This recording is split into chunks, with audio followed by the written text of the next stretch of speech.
Bienvenue dans un nouveau vidéoblog. Ça y est, Malaterra débarque sur France 2. Alors Malaterra, c'est ça. Et si ça vous dit quelque chose, vous avez raison, Malaterra, ce n'est plus ni moins que l'adaptation française de Broadchurch, la fameuse série britannique avec David Tennant.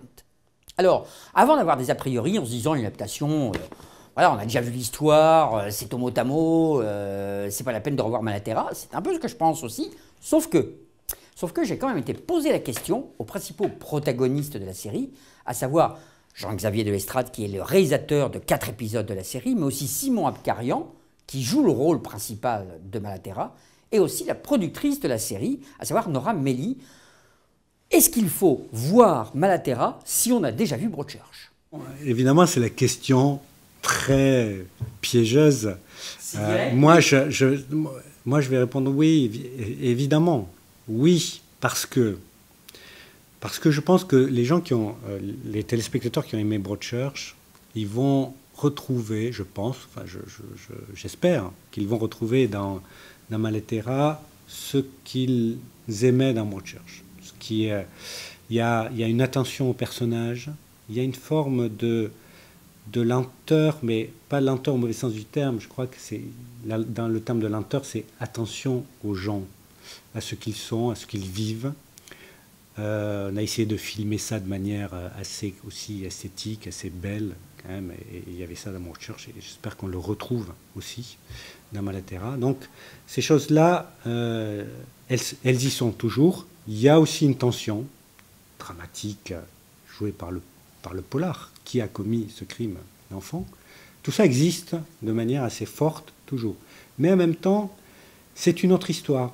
C'est à la fois la même histoire, c'est une autre histoire.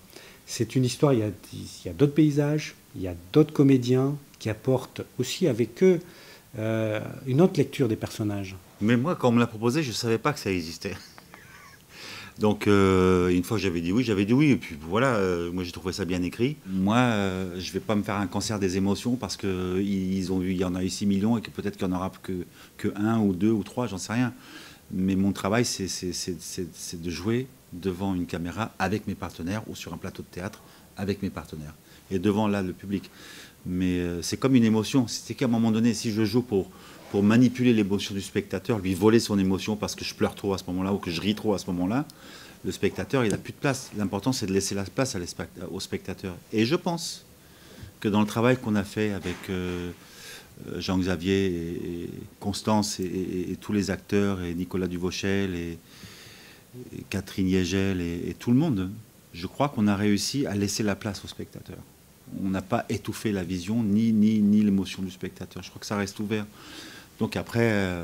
Votre émotion et ce que vous avez fait passer est suffisamment différente pour que le spectateur ait envie de revoir l'histoire, mais vue avec votre prisme à vous tous. Peut-être, je ne sais pas. Mais vous savez, il y a des gens qui ont vu Hamlet et puis qui, 10 ans plus tard, retournent voir Hamlet. Joué par... moi, je l'avais vu joué par... mis en scène par Chéreau. Je l'avais vu avec son... voilà.